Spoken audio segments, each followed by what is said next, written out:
Welcome back, everybody. Welcome back.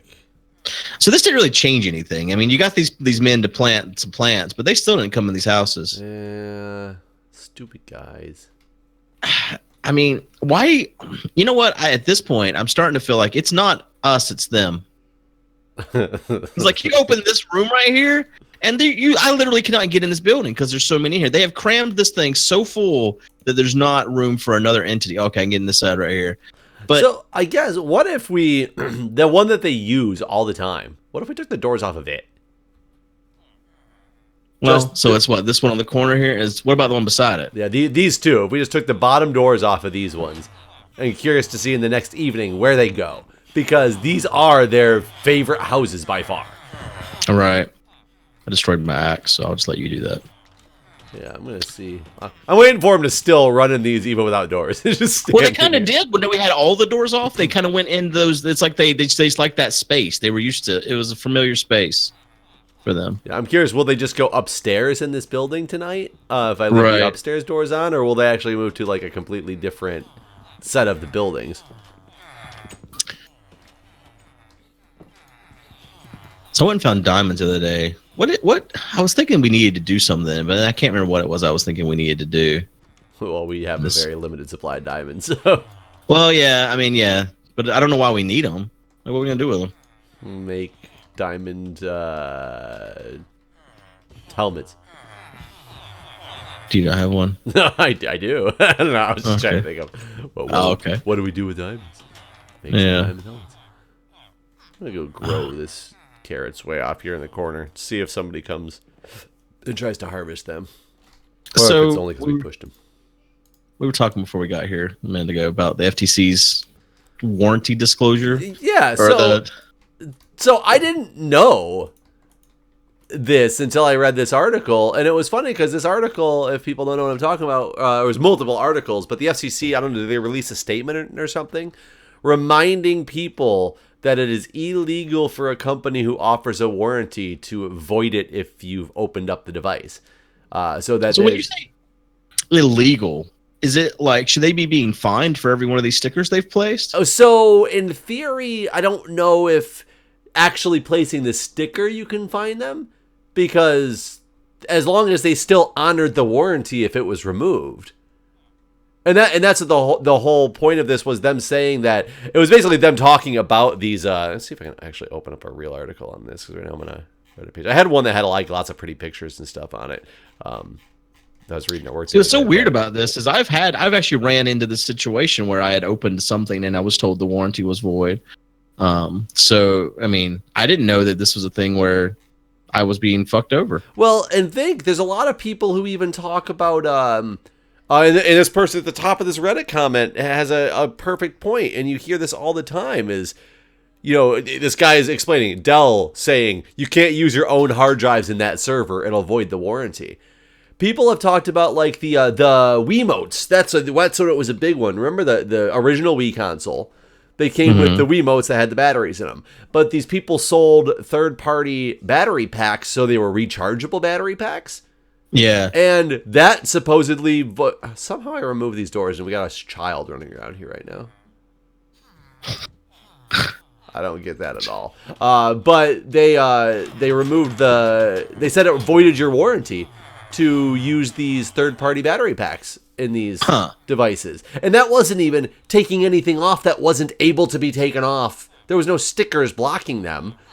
And so, in my opinion, that's even, like, that goes even further beyond what the content that. I wonder if they were saying that these things were providing power in a way that wasn't like a normal battery, and it could damage the device in a way that was for, you know, unintended use sort of thing. But the whole thing with this FCC coming out and saying this is because they're saying it's legal for you to let a non-authorized retailer try to fix something like a third party.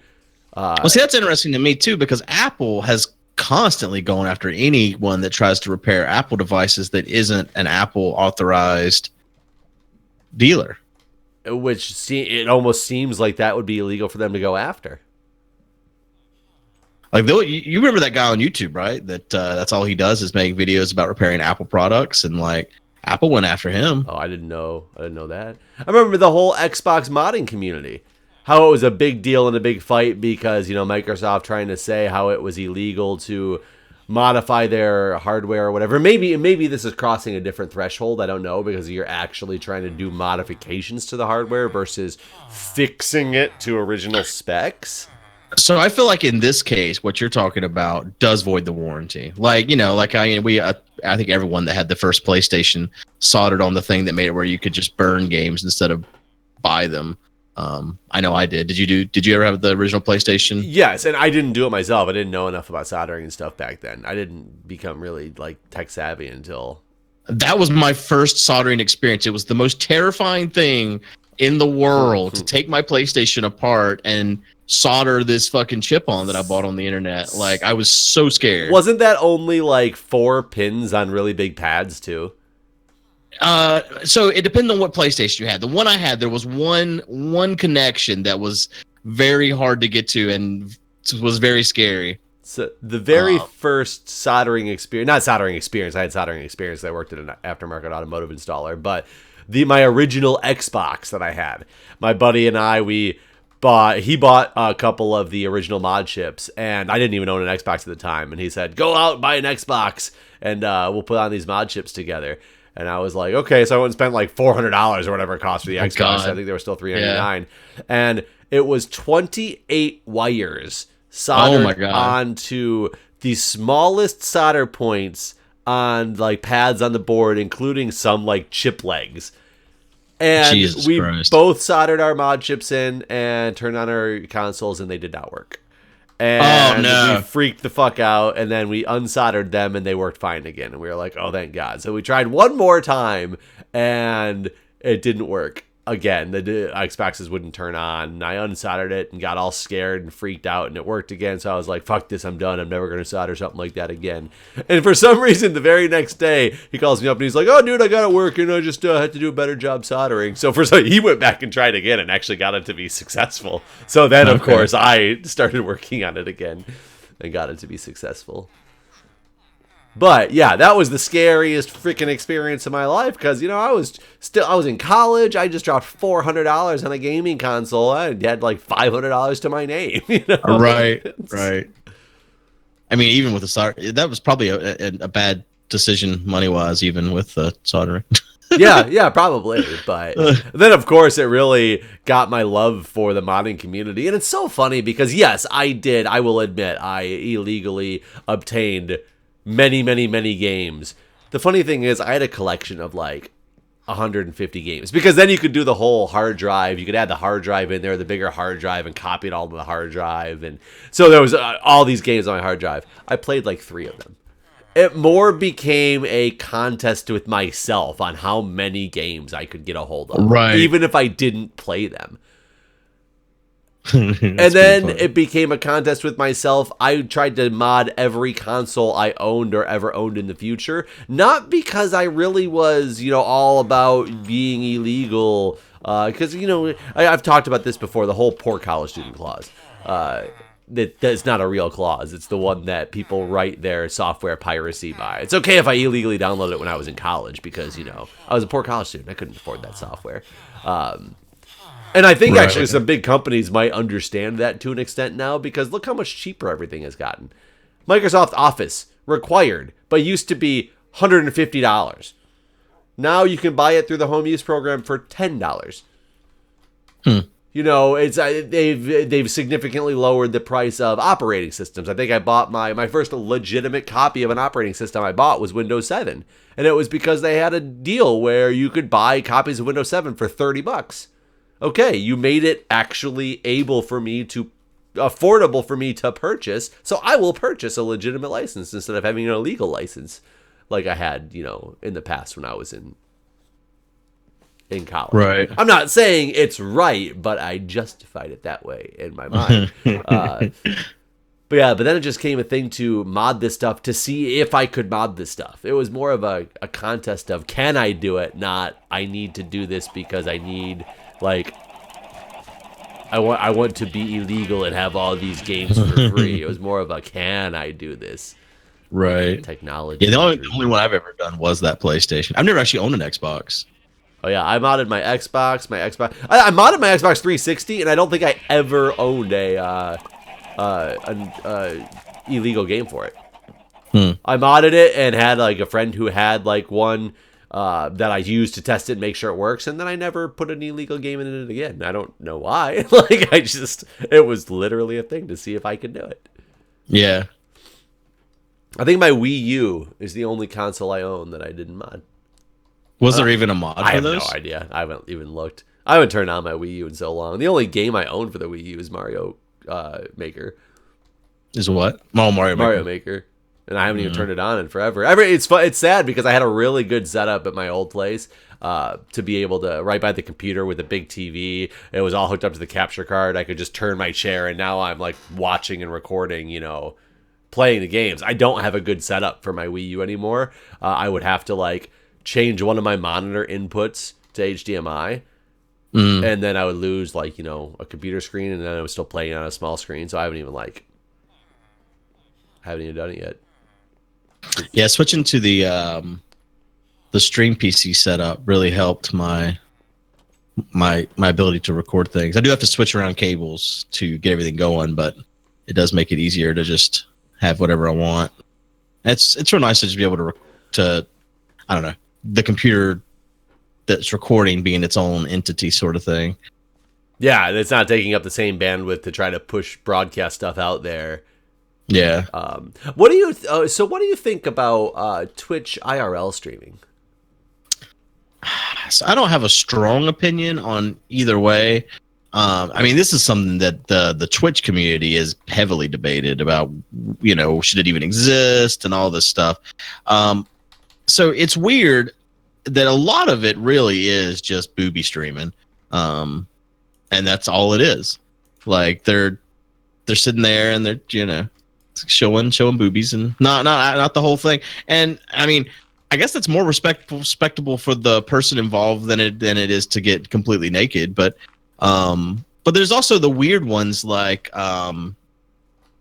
Ice Poseidon, I think is his name. Yeah, he's one of the ones that made apparently IRL streaming extremely popular. Yes, and I think he's moved to YouTube because of all the drama that happened with Twitch and him. Is my understanding. I don't really follow him, so I don't know the full details on what happened. But he was one of the people that kind of gave it some negative press by doing things where he would kind of, goad people into showing up where he was or calling the police and getting that sort of thing to happen. And so I think people that do that kind of stuff are just kind of dicks, really. I mean, police have better things to do than be fucking around with your stupid shit. Because it's kind of interesting. After the popularity of Twitch streaming came about, that's when, Periscope came around. And Periscope gave people that outlet to do, IRL streaming and all that. And who bought out Periscope? Was it Twitter? Oh, Twitter. Twitter bought out Periscope. Then Facebook live streaming became popular. So I understand why Twitch did it, but it's so weird because it's like so...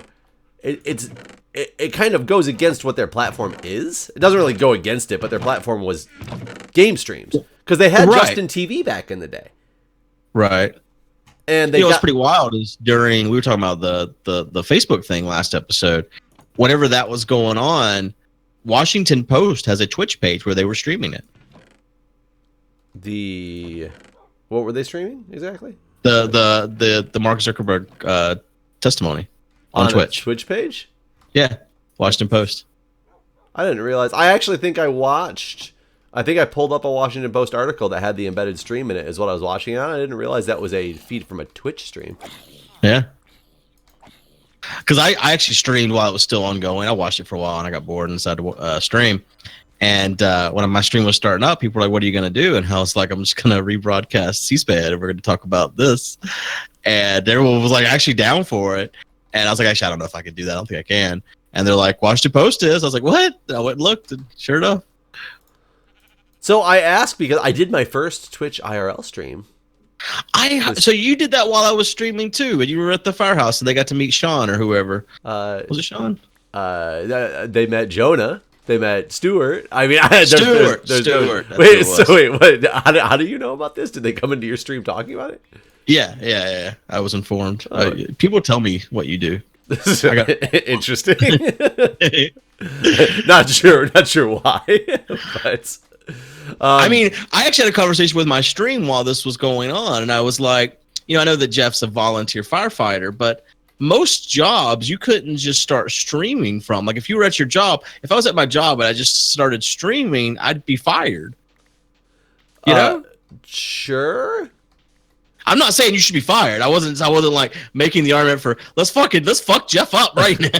Well, no, so it's funny. I asked before because I want to get I want to do a live stream charity event for or a fundraising event. It wouldn't be a charity event because it'd be money for the fire station. I wanted to do like a 24-hour or a 12-hour live stream from there, and do like get some cameras and stuff set up, interview some firefighters, have a big donation goal and all this stuff, and show like pull out the engine to the back, show some things to do. And I when I was on the board of directors, I brought it up to the board of directors asking if I would be able to do that. Like legally, can we do this? It's a fundraising opportunity and all. And I was told, yes, it is not. It is completely acceptable for this to happen. So in theory, I've gotten permission to be able to live stream from the house. I just whenever you first start up your stream, I was like, is he gonna play games? What the fuck's what's about to happen? That's what, I have done a stream from the fire station before. Yeah, that's what they told me. They're like, he's done it before. Yeah, I did it once before, and that was in the middle of the night, and it was funny. I was just playing like euchre online,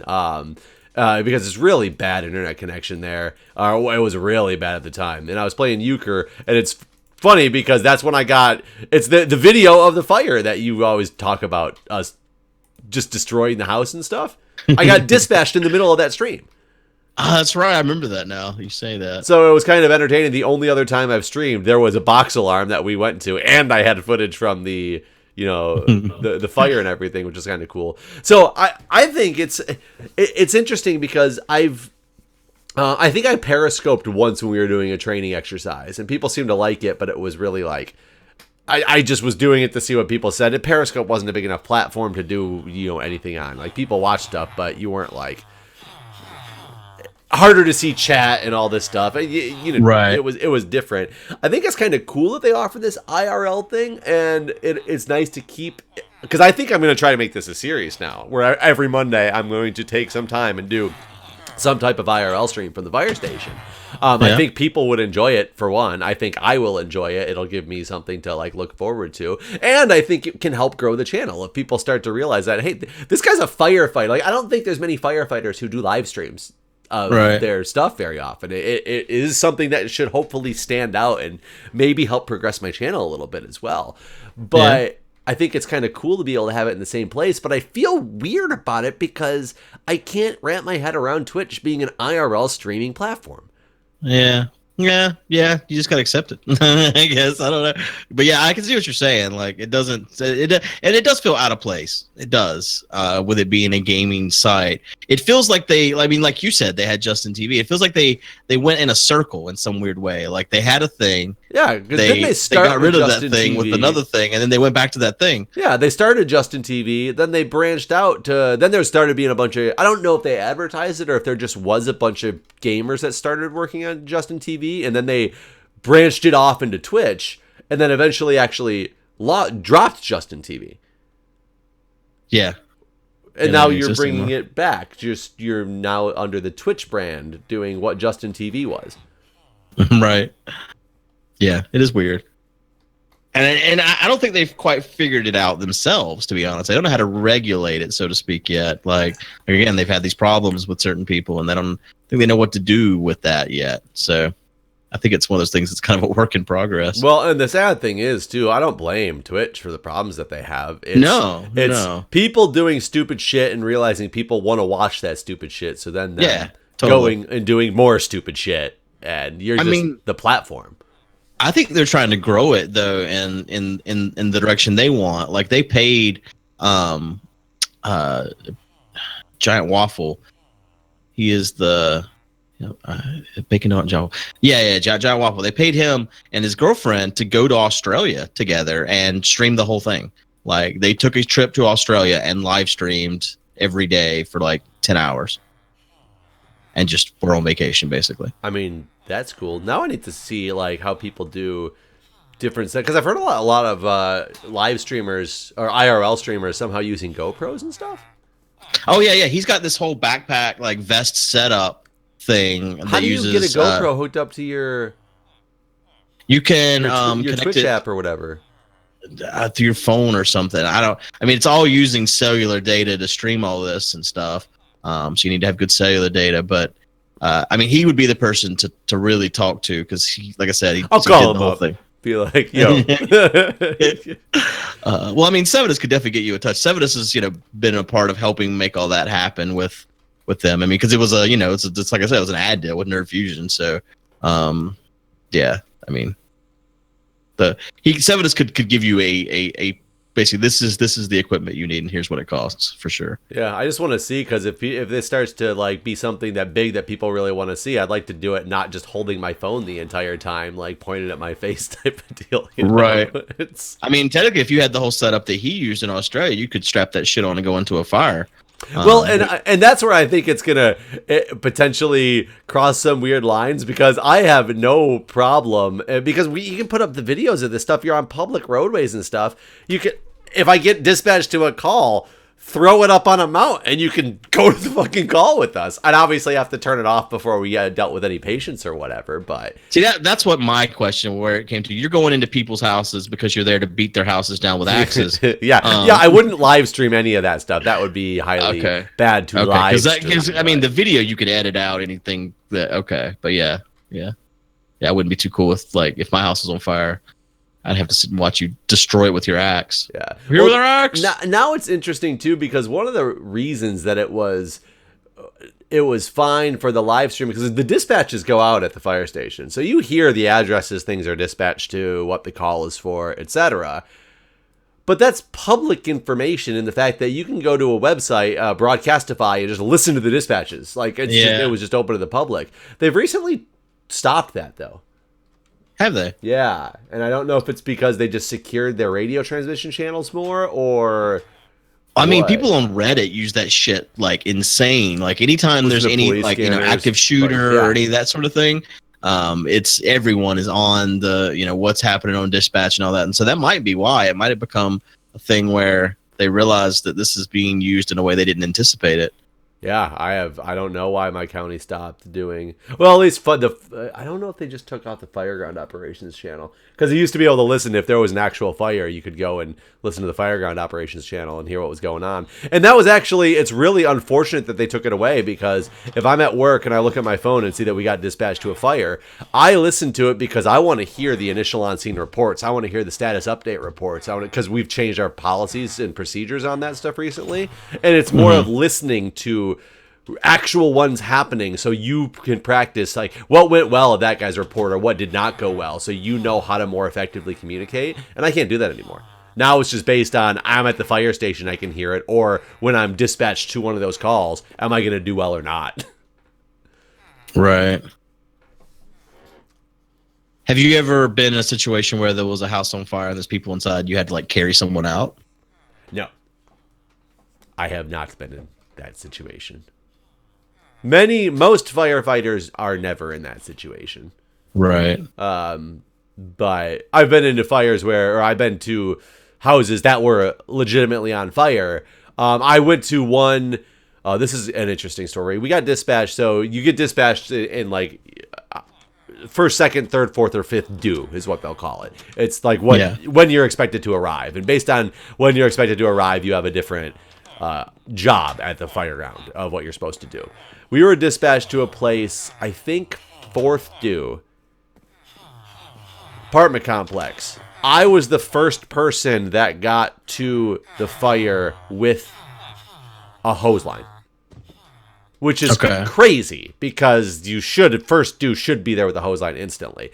Granted, I will admit part of it was an apartment complex, and the way the gates and stuff were set up, the people who tried to initially got there first ended up getting blocked by a gate that they couldn't, based on where they parked, they couldn't get to the fire because there was a fence set up in front of them that they didn't realize didn't have any openings in it, because it looked like the logical pathway that you're supposed to get to the apartment. And where we parked in 4th Due, we actually had a way around to get to this thing. So I was the first one. I dragged a 3-inch line from my engine and a standpipe pack on one rack, dropped them, got them connected at the door. We were the first crew there with water.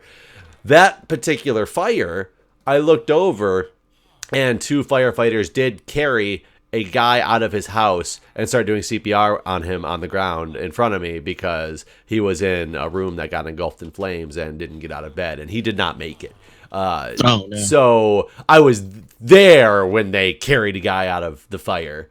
It was with an unsuccessful ending, unfortunately, but I was not the person that did it. Right. Have you ever had to actually give CPR to anyone that was unconscious because of a fire? I guess not if you didn't carry one out. I have not because of a fire on the fire ground. I've only given CPR in the field 2 or 3 times as an EMT. Was that training based or was that like actual? No, actual. It's really interesting now too. I've done CPR multiple times in the emergency department, so I'm not like new to doing CPR.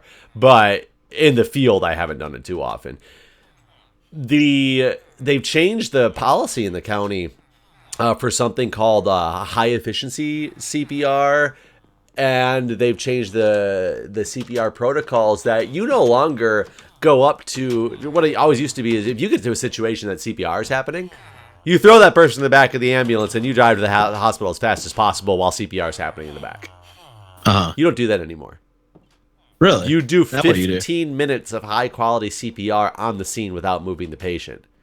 Why? And because outcomes are proven to be better on arrival to the hospital if proper and efficient CPR has been done. Because you can't do as effective as CPR in the back of a moving unit. And you're also not supposed to shock people with a defibrillator because it's too dangerous to the crew around in a moving unit. And part of the reason that success rates are higher with this method for the people who make it to the hospital is after 15 minutes, if you have no change in status, no change in heart rhythm, no shockable rhythms during that time frame, you call them on the scene. Okay, so basically the people that aren't okay after this 15-minute CPR are going to die either way. Most likely are not. The odds, and they wouldn't. Odds are completely against them that they will make it. And therefore, there's nothing that could have been done at a hospital that would have changed that? No, because they're still just going to be doing CPR and giving the same drugs that we give in the field for these cases. And if they don't get anything after a certain time frame, they're going to call it as well. Okay. Yeah, there's no like surgical intervention that they will do. If you have no pulse, you have them hooked up to a monitor, and they're in like a flatlined rhythm, and you can't do anything, and that never changes with all the ACLS protocol, the hospital can't do anything differently. Okay. Huh. So that's why I said the success rate of the people who go to the hospital is much higher now. It's because you're not taking everybody to the hospital who most likely would not have made it. You're no longer just taking dead people to the hospital. Yeah, you're kind of affecting the numbers in a way that's not anticipated, I guess. Right, but it doesn't mean it's not. You also don't want to. It's not a bad change. Right, yeah. Do you really want to take up the resources at the hospital for somebody who studies have shown is not going to make it? Right. Anyway, that makes sense. There is an argument going on now if they want to extend this 15 minutes to somewhere between 20 and 30. Because there's some concern if like is 15 minutes really long enough? Like nobody's, it's 100% certain. It's like it's new protocol. New protocol. Yeah. It's been our protocol for like 2 years now. So that's interesting. So you're saying that if they change it to 30 minutes, you're gonna sit there and pump someone and blow on them and all this things that you do in CPR for 30 minutes before you stop. Yes. That's a long time. It is a long time. 15 minutes is a long time. Like when you, it goes by pretty fast, but it's, if you have limited resources, because I've been in a situation where at the hospital where we did CPR on this one lady for over 2 hours. She lived, but she also had, she wouldn't have fit the criteria to call in the field anyway, because she had every other time you did a status check, she was in like VFib or something, which is a shockable rhythm. So you had activity that you could do an intervention for.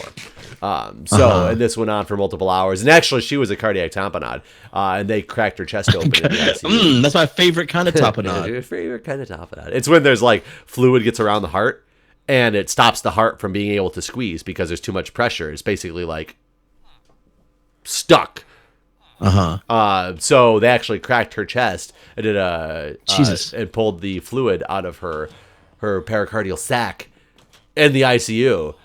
And that was a weird situation because not only was she the only patient I had in the ICU that actually survived in like a 3-month period, because we had a really long period of really, really, really sick patients in our ICU, and most of them died. Wow. And this lady she had 3 months of ICU death, basically? Yes. Like every day someone's dying? No, it was just every patient I took care of in this 3-month span. Sometimes you take care of a patient for 1 or 2 weeks every shift. It was the same patient for every shift. And they were there for weeks. They just didn't make it. They did not have good outcomes.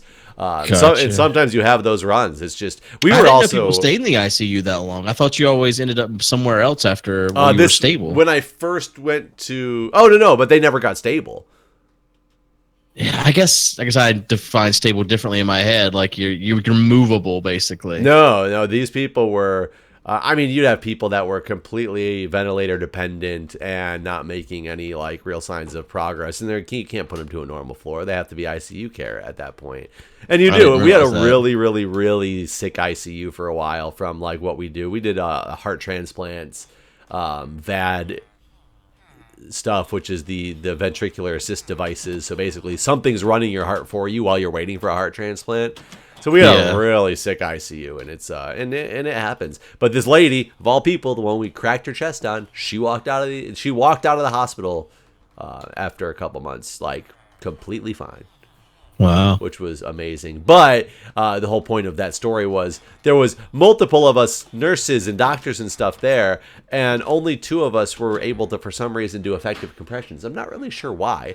There was other people that were trying to cycle in and out, and they were not doing compressions effectively at all. And the doctor at one point just said, "You 2 are the only people who are cycling through compressions at this point."